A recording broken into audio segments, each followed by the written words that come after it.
ओम नमः शिवाय। Hi friends, मैं हूं जीत और आपका स्वागत है अपनी एकेडमी चैनल कैडमिडन में।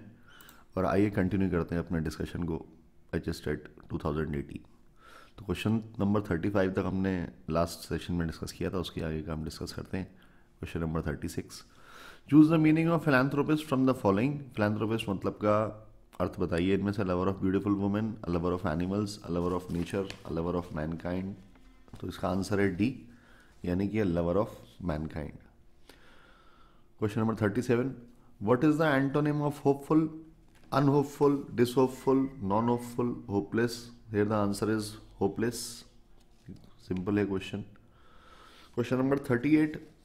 Choose the right form of the given sentence. I was appointed dash this post. I was appointed for this post. I was appointed to. इसका आंसर ये होना चाहिए, बाकी ऑप्शन देख लेते हैं. I was appointed from this post. I was appointed on this post. So here the answer is B. That is, I was appointed to this post. Question number 39. What do you mean by a red letter day? A day of great joy or importance, a miserable day, right time in perfect order. Answer is in a day of great joy or importance. तो 39 का answer है ए। आगे चलते हैं friends. Question number 40. Complete the sentence to select correct choice given below. Mirage is an dash of the eyes, illusion, disillusion, illusion, fusion. The answer here is A. इसका answer जो A है, यानी कि मिराज क्या है, एक illusion है। Question number 41. Each of the following sentences has a figure of speech with full alternatives. Choose the correct alternate. Rome, question number 41. Rome thou had seen much better days. Is this a hyperbole, personification, apostrophe, alliteration? अभी आपने यदि figures of speech पढ़े होंगे तो इसको आप correctly answer कर पाएंगे। तो इसका आंसर है सी, ये एक एपोस्ट्रॉफ है। Question number 42. And beauty born of murmuring sound shall pass into our face. Options दिए हैं, क्या ये मेटाफोर है, ओनामेटापोइया है, एंटीथीसिया है, या ऑक्सीमोरॉन है? तो here the answer is again B, ये ओनामेटापोइया है। Question number 43. The naughty boy is cunningly simple, ये एलिट्रेशन है। ऑप्शन ए में एलिट्रेशन दिया है, ऑप्शन बी में हाइपरबोल दिया है, option C is metaphor, option D is oxymoron. तो the answer for this question is D, ये एक ऑक्सीमोरॉन है। इसके लिए जैसे ही आप फिगर्स ऑफ स्पीच पर कमांड करेंगे तो ये क्वेश्चन आप इजीली लगा पाएंगे। She falls like a tear from the eyes of a bride, क्या है ये, एक सिमली है, मेटाफोर है? A simile, B is metaphor, and C is hyperbole and D is onomatopoeia. Question number 44 का आंसर ए है, ये एक सिमली है। She is a fan of stagnant waters. Options दिए हैं, A simile, personification, B C metaphor, D onomatopoeia. तो answer क्या है बताइए, इसका ए है या सी है? तो इसका आंसर जो है वो सी है। अब आगे चलते हैं, आगे कैसे क्वेश्चंस पूछ रहा है वो। क्वेश्चन नंबर 46 to 50, इसके डायरेक्शन देखते हैं। Each of the following sentences has been transformed into 4 different forms according to the instructions given in the brackets. Out of these 4 only one form is correct. Identify the correct form. Again sentence improvement है, grammar based question है। Let's see. He is too eager for praise. Remove to, यहाँ से to हटाना है, यानी इसको replace करके हमें सेंटेंस का फॉर्म चेंज करना है। ये एडवर्ब बेस्ड क्वेश्चन है। तो पहला, he is so eager that he cannot praise, okay, तो सेंसियल हो गया। He is very eager for praise, सही हो सकता है। He is very much eager for praise, ये भी हो सकता है। He is eager beyond proper limit, yes the answer is D, क्योंकि टू का यूज किया जाता है जब कोई चीज जरूरत से ज्यादा होती है। तो for 46 the answer is D. 47. You are fatter than I, इसमें पॉजिटिव डिग्री यूज करनी है। A am fat as you are, ये तो सेंटेंस ही करेक्ट नहीं दिख रहा है। B I am not as fat as you, ये सही है। You are equally fat as I, नहीं, दोनों बराबर फैट नहीं है। You are fat but I am not as fat, ये दोनों ऑप्शन ठीक हो सकते हैं। बी बी और डी बी दोनों ऑप्शन यहाँ पर सही हो सकते हैं, परंतु दोनों जब सेंस इक्वली कन्वे कर रहे हैं तो ये इसमें वर्ड्स कम है, इसलिए हम कौन सा ऑप्शन चूज करेंगे, ऑप्शन नंबर बी। तो 47 का जो आंसर है that is B. Question number 48. Does she sing a song, इसको पैसिव वॉइस में चेंज कीजिए। A song is sung by her, ये ऑप्शन हमारे पास ए है। लेकिन ये तो स्टेटमेंट दे दिया, वहाँ पर वो सवाल पूछ रहा है। इज अ सॉन्ग संग बाय हर, ऑप्शन इसका बी है। डज अ सॉन्ग संग by her, do a song संग बाय हर। तो गाइज इसका आंसर क्या है? इसका आंसर बी है, इज अ सॉन्ग संग by her is the right answer. Question number 41. No one had ever thought of such a thing. Change into again passive voice. Such a thing had been never thought of. I think this is a right answer. Let's see. Such a thing was never thought of. Such a thing could never be thought of. Such a thing had never been thought of. Yes, the answer is A. Such a thing had never been thought of. Question number 50. Besides being honest, he is gentle also. Change into a compound sentence. इसको compound sentence में इसको convert करना है. He is honest and gentle. It's not a compound sentence. He is very honest and he is also very gentle. ये भी इसका answer नहीं होना चाहिए. He is not only honest but also gentle. Yes, it is a compound sentence और meaning भी same convey कर रहा है, तो this is the answer. Though he is honest, he is gentle also. We'll go with answer C. इसका answer जो है वो C है. Question number 51. Stop, stop, cried the two cats. We do not wish the case to go any further. Let the case be closed and we will go away. यहाँ पर अब क्या चाहता है ये? The following sentences have been punctuated with 4 choices out of which only one is correct. Identify the correct sentence in each of the following. Okay, इसको देखते हैं. फर्स्ट ऑप्शन देखते हैं. Stop, stop, cried the two cats. We do not wish the case. Let the case be closed and we will go away. इसमें क्या difference है? The case to let the case be closed and we will go away. Okay, stop, stop, cried the two cats. We do not wish the case to go any further. Let the case be closed and we will go away. Stop, stop, cried the two cats. We do not wish the case. तो D तो option नहीं हो सकता है इसका. जो सही options हैं वो एक बार B और C को मिला लेते हैं. Stop, stop, cried the two cats. We do not wish the case to go any further.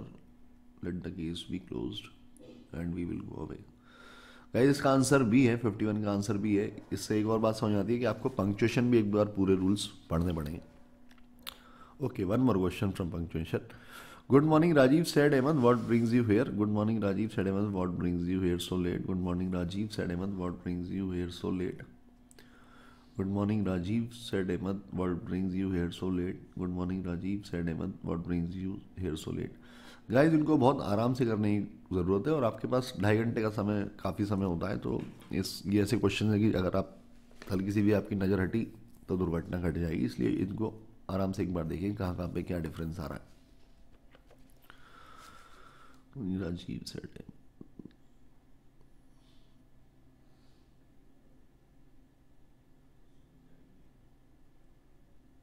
Guys इसका आंसर है डी. तो इसको डी को सिलेक्ट करेंगे. Question number 53. He said cheer up friend, do not lose heart. Okay, he said cheer up friend, do not lose heart. He said cheer up friend, do not lose heart. He said cheer up friend, don't lose heart. He said cheer up friend, do not lose heart. Guys इसका answer है D. Mohan said by God I am innocent. Mohan said by God I am innocent. Mohan said by God I am innocent. By God I am innocent. By God I am. 54 का answer guys है ए. Question number 55. Rich and poor, high and low, young and old, all must die. Rich and poor, high and low, young and old. Okay, यहाँ पर comma नहीं है. Rich and poor, high and low, young and old, all must die. यहाँ पर भी comma नहीं है. Rich and poor, high and low, young and old, all must die. Rich and low, young and old, all must die.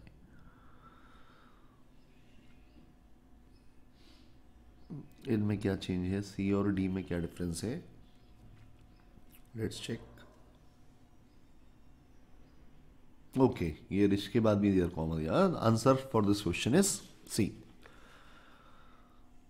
Let's see another question. Question number 50 to 60, 56 to 60 एम directions दिए. The following sentences have been change into direct indirect speech with 4 choices out of which only one is correct. Identify the correct sentence in each of them. यानी यहाँ पर इन्होंने narration आपसे पूछना शुरू कर दिया. 5 नंबर का मतलब नरेशन भी पूछा गया है पेपर में. Great. Why did you go there yesterday said Ram to Shyam. Answer Ram आज Shyam why he had gone there the previous day. Okay, सुनने में सही लग रहा है. राम टोल्ड श्याम, तो said Shyam Y did you, question है तो टोल्ड की तो बात ही नहीं आती, तो इस ऑप्शन को छोड़ दीजिए. Ram asked Shyam why he went there the previous day. Ram told Shyam, तो टोल्ड वाले दोनों ऑप्शन हटा दीजिए. आपको चूज करना है ए में से और सी में से. उसको देख लेते हैं एक बार कि इसका आंसर क्या होना चाहिए. Ram asked Shyam why he had gone there the previous day. Ram asked Shyam why he went there. Guys this is the right answer. इसका आंसर है ए. नेक्स्ट क्वेश्चन देखते हैं. Please give me your pen. Said Sonu to Sarita. Sonu told Sarita to give him his pen.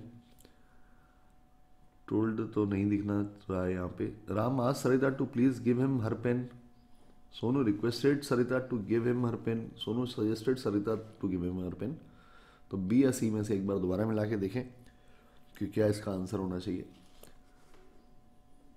यहाँ पे please लगा है इसलिए हम किसको सिलेक्ट करेंगे, सी ऑप्शन को सिलेक्ट करेंगे. तो 57 का जो आंसर है दैट इज सी. इसलिए आपको पूरा नरेशन एक बार ढंग से पढ़ना पड़ेगा. आपका बेस जो है वो बिल्कुल क्लियर होना चाहिए. My father said to me will you mind what I से.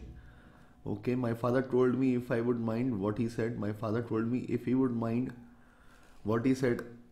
ये ऑप्शन तो गलत हो गया कि ही वुड माइंड, वो क्यों माइंड करेंगे. My father asked me if I would mind what I said, ये भी गलत है. My father asked me if I would mind what he said. तो इनमें से एक बार मिला लेते हैं कि माई father told me if I would mind what he said. My father asked me. Guys इसका जो आंसर है that is D. My father asked me if I would mind what he said. मेरे फादर ने पूछा क्या मुझे बुरा लगेगा जो वो कहने वाले जो उन्होंने कहा. He bid good bye to all his friends. He bid good bye to all his friends. इसका फर्स्ट ऑप्शन है ए. ही सेड, ओके मैं नीचे चला है. He said good bye friends. दूसरा ऑप्शन है he said good bye my friends. He said good bye my friend. He said good bye my friend. तो यहाँ पर ऑल हिज फ्रेंड्स है तो ये फ्रेंड वाले ऑप्शन तो दोनों वैसे ही अलग हो गए. तो हमारे पास ऑप्शन हैं ऑप्शन ए और option B. He said good bye friends. He said good bye my friends. The here we will go with the option B.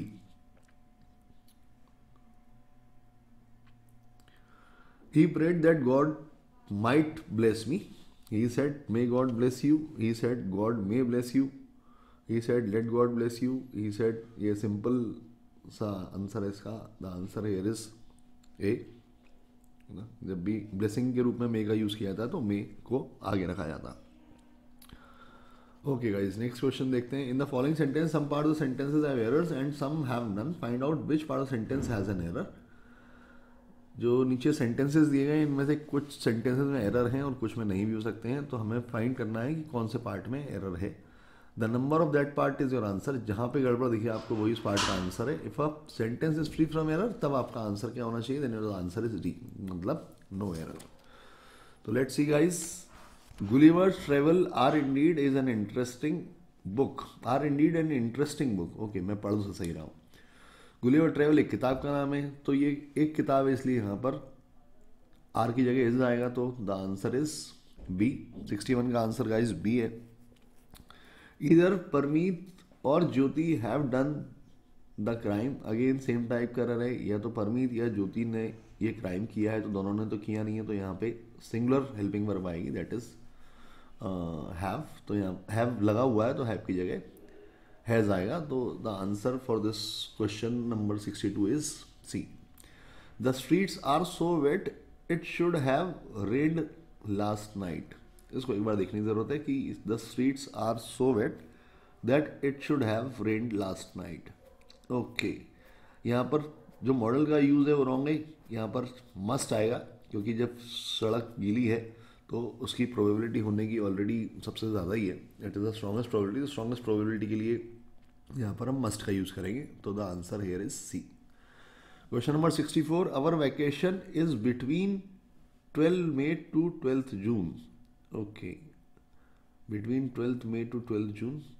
ये कंजंक्शन का एरर है. यहाँ पर बिटवीन की जगह फ्रॉम आएगा. इसलिए क्वेश्चन नंबर 64 का जो आंसर है वो बी है. क्वेश्चन नंबर 65 देखते हैं. He is very angry on me because I failed to return his book. वो मुझसे बहुत गुस्सा है क्योंकि मैं उस किताब को समय से वापस नहीं कर पाया. तो वेरी एंग्री के साथ जब किसी व्यक्ति के लिए एंग्री होता है तो विद लगाते हैं, किसी बात से एंग्री होता है तो एट लगाते हैं। तो यहाँ इज एंग्री, एंग्री ऑन की जगह एंग्री एट का इस्तेमाल किया जाएगा। तो 65 का जो आंसर है that is A. Question number 66, when was the first book, okay यहाँ से लिटरेचर में वापस एंटर हो रहा है paper. When was the first book printed in England? 1384, 1456, 1475, 1477? The answer is 1456, तो इसका आंसर बी है। Who among the following was the first to use the term metaphysical for a king of poetry? पहली बार किसने metaphysical शब्द का इस्तेमाल किया था किंग ऑफ पोइट्री के लिए? The answer is a, Dryden. When was the daily newspaper introduced in England? पहली बार डेली न्यूज़पेपर यानी समाचार पत्र कब आया था इंग्लैंड में? The answer for this question is 1702 यानी कि 1702। Restoration comedy of manners was influenced most by, restoration comedy of manners थी वो किससे ज़्यादा प्रभावित थी? लैटिन कॉमेडी से, ए ग्रीक कॉमेडी से, बी लैटिन कॉमेडी से, तीसरा फ्रेंच कॉमेडी से, एलिजाबेथ कॉमेडी से। 69 इसका आंसर है सी यानी फ्रेंच कॉमेडी से। ये क्वेश्चंस कुछ ऐसे हैं जो स्टूडेंट्स को लग रहे हैं कि ये आउट ऑफ सिलेबस आए हैं। Okay, let's see the next question. Next question is who wrote defence of the essay? Defence of the essay किसने लिखा? डिफेंस ऑफ द एसे लिखा ड्राइडन ने। तो इसका आंसर ऑप्शन दिया Leigh Hunt, Hughes Walker, C Dryden और fourth is Bacon. So you go with the answer C that is Dryden. Question number 72. Language is used as a mediating agent in realistic fiction, modern fiction, postmodern fiction, all literature. I think in realistic fiction. So here for the question number 72, we'll go with the answer A.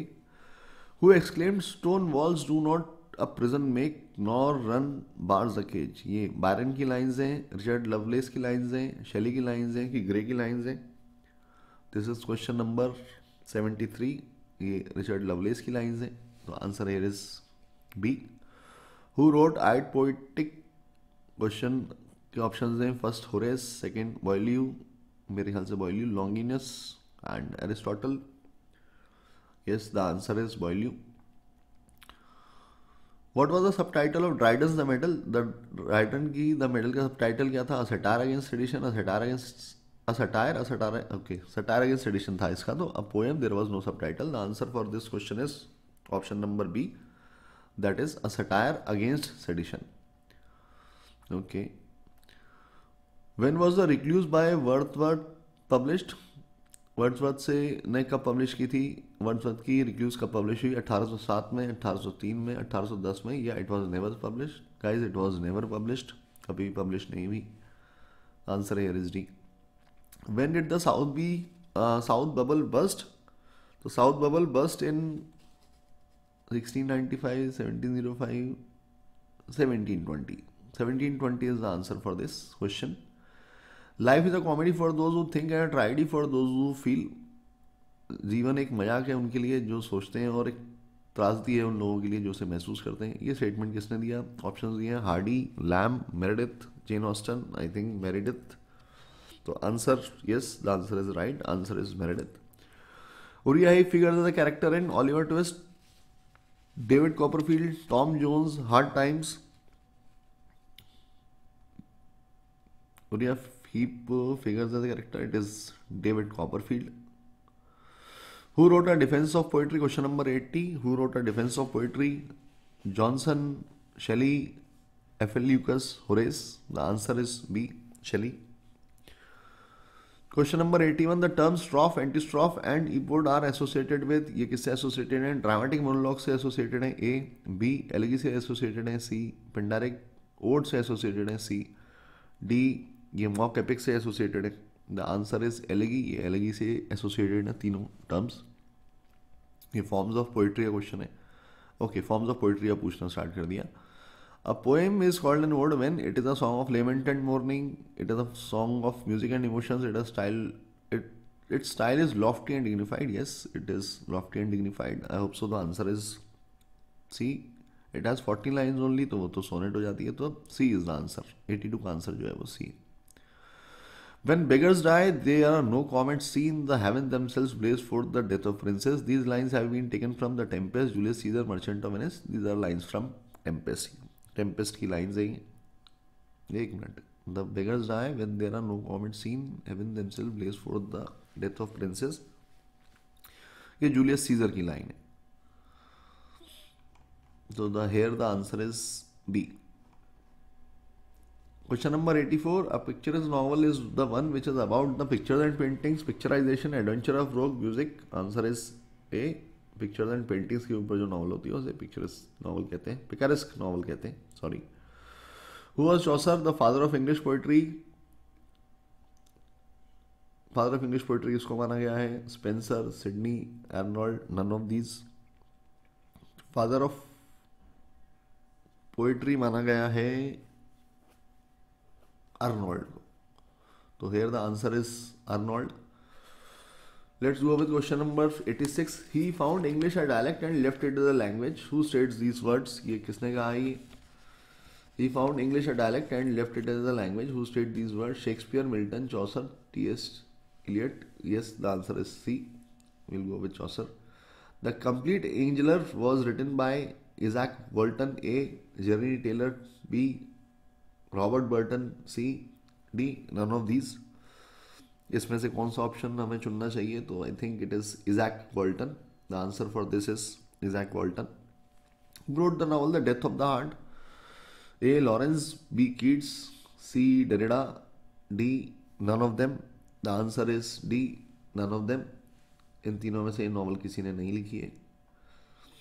The Norman Conquest took place in Norman Conquest 1066, I think 1077, 115, none of these. Answer for this is B. Britishers ने दुनिया पर राज किया, लेकिन इनके ऊपर भी एक बार कब्जा हो गया था जब कुछ फ्रेंच और नॉर्मन ट्रुप्स ने वहाँ पर हमला कर दिया था. तो it is a very big event in British history. So it is 1077, 1077 की बात है. Question number 90. Was the first poet laureate in England? पहला लॉरेट कवि कौन थे इंग्लैंड के? पहला पोप, दूसरा बेन जॉनसन, तीसरा Wordsworth, D Tennyson. I think Ben Jonson. Let's check the answer. Answer yes, answer is B. Ben Jonson first laureate poet हैं England के. Question number 91. The authorised Bible was dedicated to think James one, Christ, Charles one, Charles two, James one. Yes, the answer is James one. Frailty, thy name is luminous, from which play? Which Shakespearean play? King Lear, As You Like It, Tempest. It is from Hamlet, guys. 92 answer for sure. Hamlet. Yes, it is Hamlet. Coleridge is chiefly a poet of poor people, nature, love, the supernatural element. Coleridge is very famous for writing on supernatural elements. So here the answer is D.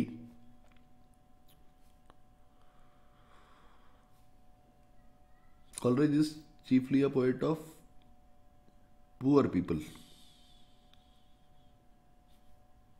Yes. तो supernatural element के बारे में भी लिखा है. We'll check this answer.